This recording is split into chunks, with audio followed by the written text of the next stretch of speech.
আসসালামু আলাইকুম। আপনাদের সামনে নতুন এক রান্না নিয়ে এসেছি। রান্নাটা আমি এই যে মুড়ির পাকোড়া বা নাস্তা যাই বলেন, বাচ্চাদেরকে এরকমভাবে বানাই দিবেন, আপনারা খাবেন চার সাথে। চা দিয়ে নাস্তা করে খাবেন। মুড়ি তো অনেক খেয়েছেন, এখন মুড়ি দিয়ে এরকমভাবে বানিয়ে খান, দেখেন কেমন টেস্টি হয়েছে। একটু খেয়ে দেখাবো আপনাদের।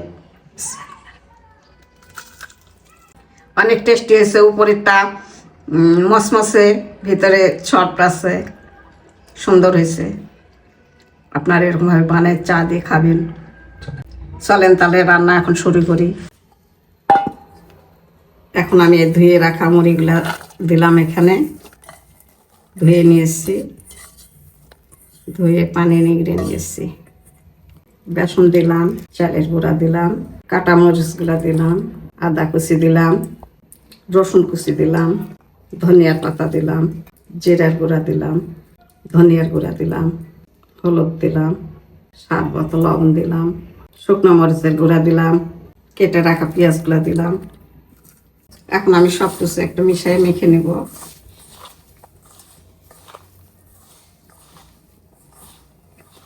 এখন আমি একটা ডিম দেবো এখানে।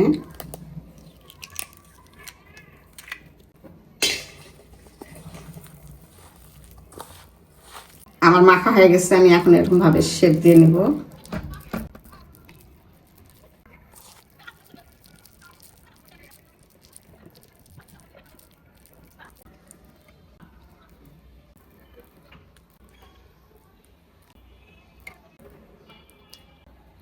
চুলাতে প্যান চড়াইছি, আমি এখন এখানে তেল দিয়ে দিব।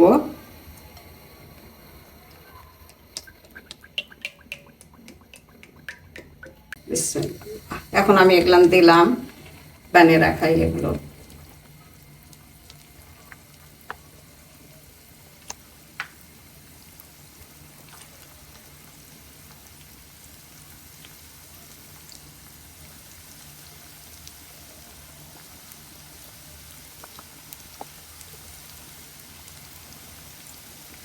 ঝটপট মুড়ির একটা নাস্তা বানাতে পারবেন আপনারা, চার সাথে খাবেন বসে।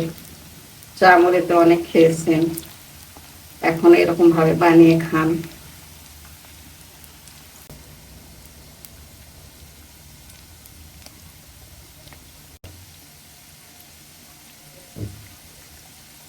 এখন আমি উল্টাই দিব। এক পিসটা হয়ে গেছে।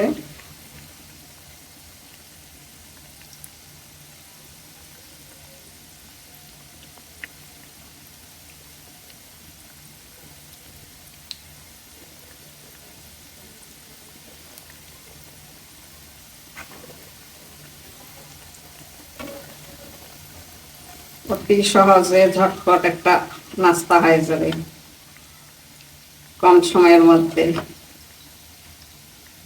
চা মুড়ি এরকম ভাবে খাবেন, একবার হলেও খাবেন,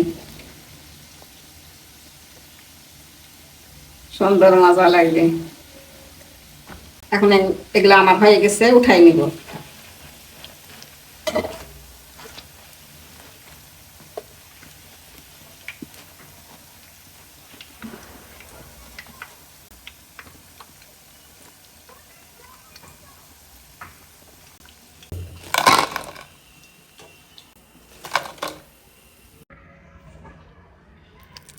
এই যে দেখেন কত মশমশা হয়েছে, ভেতরটা সল্প আছে আর উপরটা মশমশা হয়েছে। মুড়ি দিয়ে যে এত সুন্দর জিনিস বানানো যায় আমি আগে জানতাম না। বাসায় তো অনেকের মুড়ি নরম হয়ে যায়, তখন ওই নরম মুড়িগুলো দিয়ে এরকমভাবে বানায় আপনারা খাইতে পারবেন, বাচ্চাদের দিতে পারবেন। আর আমার রান্না যদি ভালো লাগে আপনাদের, অবশ্যই সাবস্ক্রাইব করবেন, বেশি বেশি শেয়ার করবেন, কমেন্টে জানাবেন কেমন লেগেছে।